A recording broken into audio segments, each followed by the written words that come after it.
Kate is, I don't think. There he goes. There we go. Katie, could you hit us with the roll call? Yes. Thank you. Commissioner Blakely. Here. Chairman Bradley. Here. Commissioner Howie. Here. Commissioner Kine. Here. Commissioner Mobley. Here. And Vice Chair Sights. Here. Next on our agenda is the approval of minutes. Is there any questions or comments? If not, I'll look for a motion to approve. I just have to point out that in present, it says Commissioner Kine, and absent says Commissioner Kine. Where's that at? A roll call. On roll call? Okay.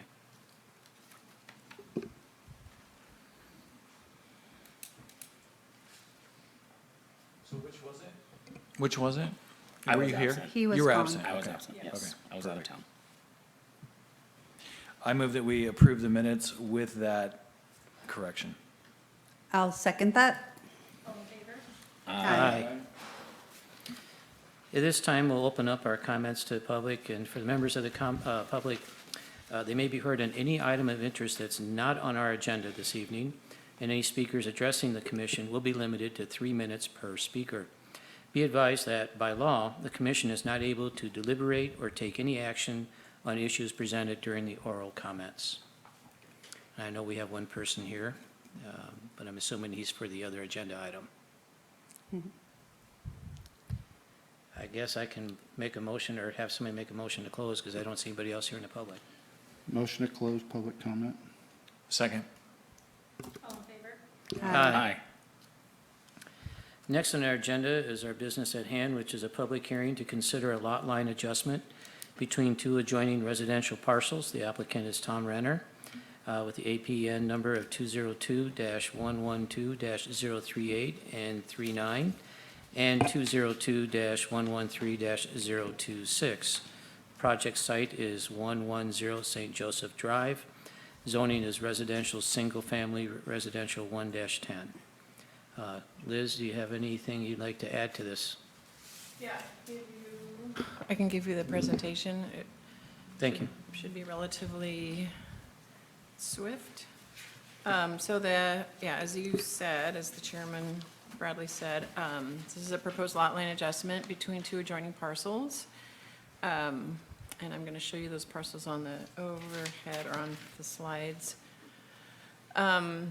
This is just the general location map, and this is located south of Redwood Way and west of Ronerville Road, generally to the west of Redwood Memorial Hospital, and just north of Jameson Creek. And then I will give you the detailed. This is just the aerial view that shows. And then Ambrosini School is to the east. The hospital is just out of the view to the north, and then to the west is the Fitzy subdivision project, which you had approved a couple of years ago, and which is the first phase is constructed and occupied. So, and then you can see Jameson Creek along the south. So there are these are assessor parcels. The next slide will show the actual parcels. But you can kind of see overall the blue boundary, the outer blue boundary identifies the two parcels. And then the zoning is, let's see,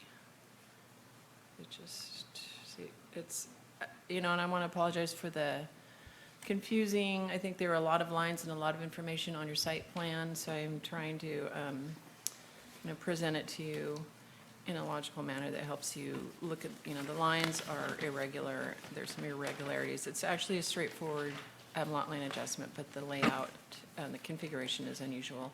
So the zoning is actually R16 on a portion of it, on the northern and eastern portions, and then R110 just on the lower portion. And I'll go back to the previous map to show you this number 3 parcel is the R110.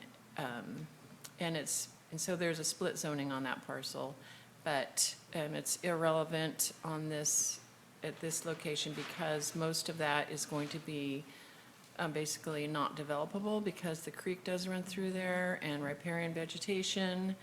And there was a 50-foot setback from the top of bank, so most of this is not going to be developable in that, just in that portion. So, you know, for all practical purposes, the zoning is R16, which is a 6,000 square foot minimum lot size. And actually, the zoning doesn't have a lot to do with the, you know, the current lot line adjustment proposal, because there's no increase in the number of parcels. So, you know, the R16 does indicate a 6,000 square foot minimum lot size, and that would really come into play if and when these parcels are subdivided in the future.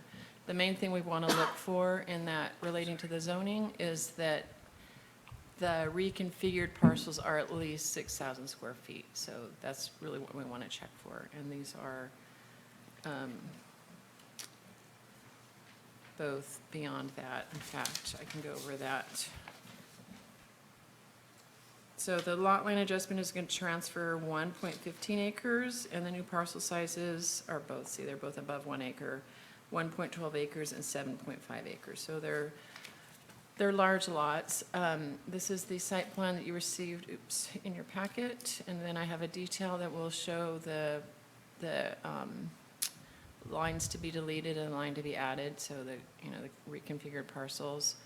So the site plan that you've been able to look at does show there's a road, an access road that comes off of St. Joseph Drive, and it serves 2 residential units, one on each of the legal parcels, and that's a private road. It's an existing road.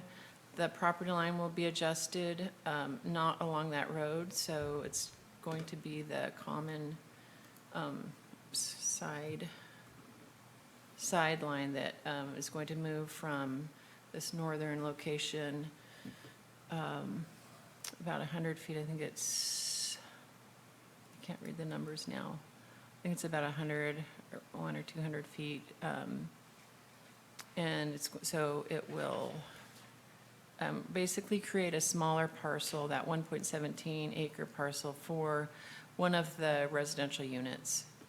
And then this upper parcel will be joined with the other residential unit. So the reconfigured parcels, I'm not the wrong way. So this is just a close-up of what I just showed you. The red line is the line to be deleted, and the green line is the line to be added. And then I also, on this map, and I hand wrote these into your large site plans, just, you know, so that you could kind of follow what was going on. Parcel one, what, you know, was or is this larger piece here. And then the when the line is going to be relocated, that where it says line to be added, then this upper portion is going to go, you know, merge with the parcel, what we're calling parcel 2. And here you can see the private road that serves both parcels, and there's also a 50-foot easement. So both parcels will retain that access. You know, so that's one of the other things that we look at on lot line adjustments, is to make sure all of the utilities and the access will be, you know, provided to both of the parcels. So we don't want to move a line and then cut off access or cut off utilities to either of the parcels. Those are really the main issues. Also, that both parcels will continue to meet the zoning standards, not just for minimum lot size, but also for setbacks. And you can see that there's still, you know, a couple 100-foot setback from the new, you know, between the house and the new property line. And then let's see. So the new property lines will, again, be that side property line, and then for parcel 1, and then for parcel 2, that will be, you know, somewhat of an irregular parcel. It wraps around, and it does wrap around now, but it's just going to be a larger area on the north side. And then it will continue to the river, the creek, Jameson Creek, there's no change down below at that side, on that side of the parcel. It's really just moving that side common property line.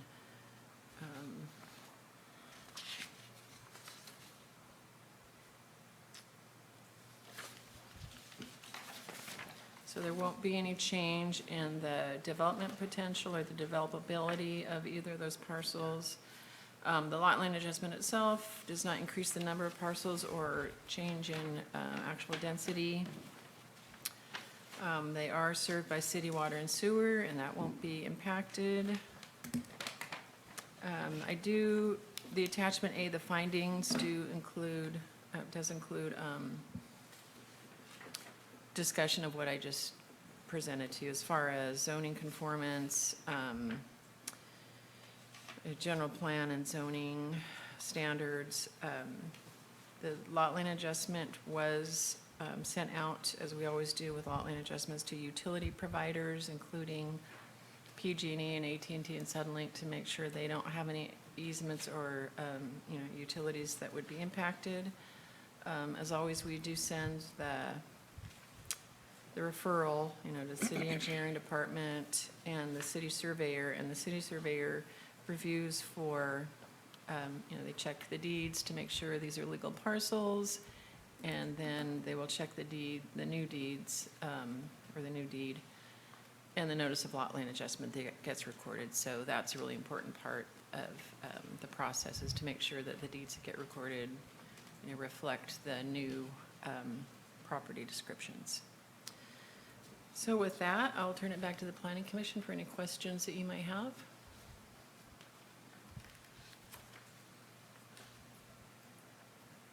Thank you.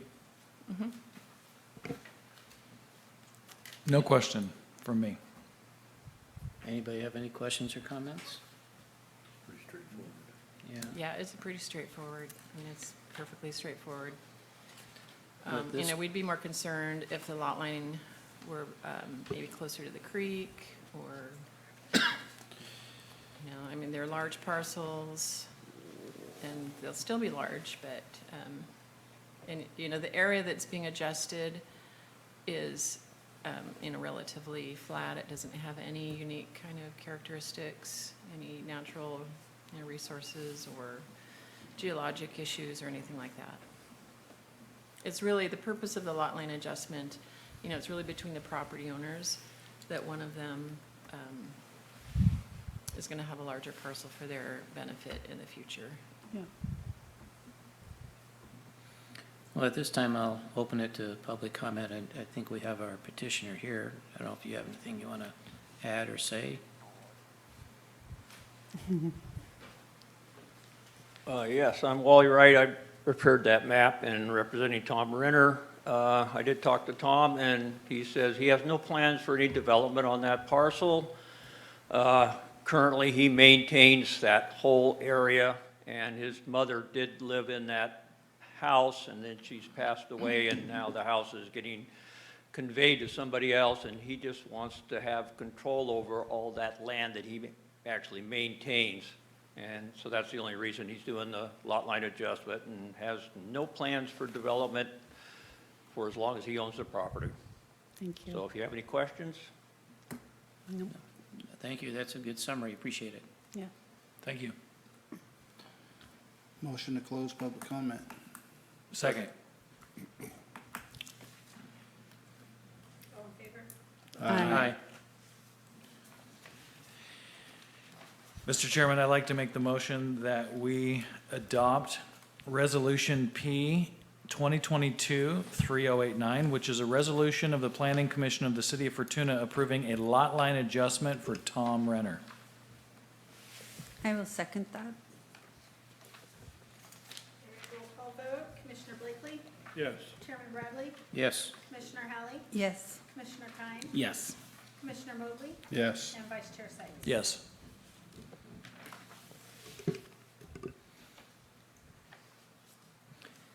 Well, at this time, I guess, do we have any other staff communications, Liz? Any Just a updates? couple. I just wanted to let you know that the council, with all of the improvements, the technological improvements in the council chamber, one of the things that are, the city manager's office is phasing in is the use of Zoom, so to create a hybrid meeting. And so that's going to be an upcoming thing, I believe. Oh, at the next council meeting, they'll be signing a resolution to approve a hybrid meeting. I'm not sure why they have to sign a resolution, but for whatever reason, they do. And so in that case, once that's started, any planning commissioner or city council person who might be out of town or unable to attend will be able to attend through Zoom, and the public also. So when they call in, I think they can probably still be able to just call in, but they can also participate by Zoom. So that's exciting. So I didn't see when they would actually implement it, but I think really soon, because now, right now, we are, I don't know if you noticed, but we just did the presentation on Zoom, so rather than on the overhead. So instead of having Access Humboldt to film, the screen like they used to do, which results in, in some resolution issues, tonight they did that. They projected or transmitted right from they're connected to our laptops here. So, and it's much easier for us to operate it that way, actually.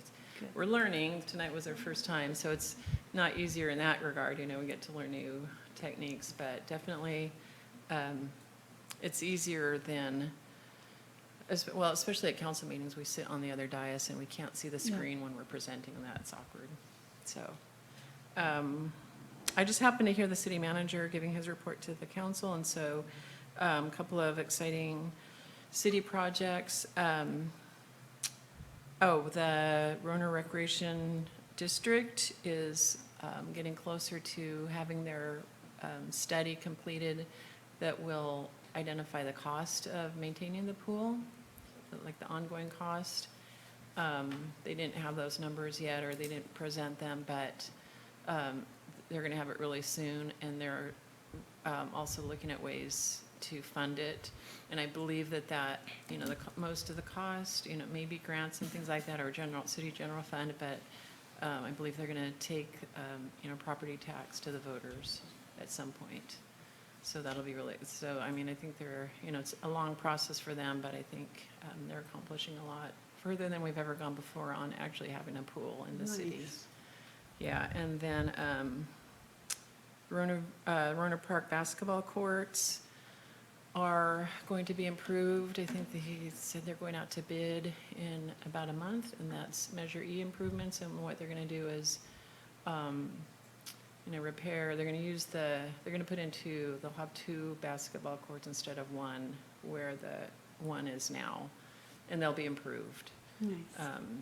And they're going to have like landscaping and picnic benches and things like that. So I know, people are really excited about that.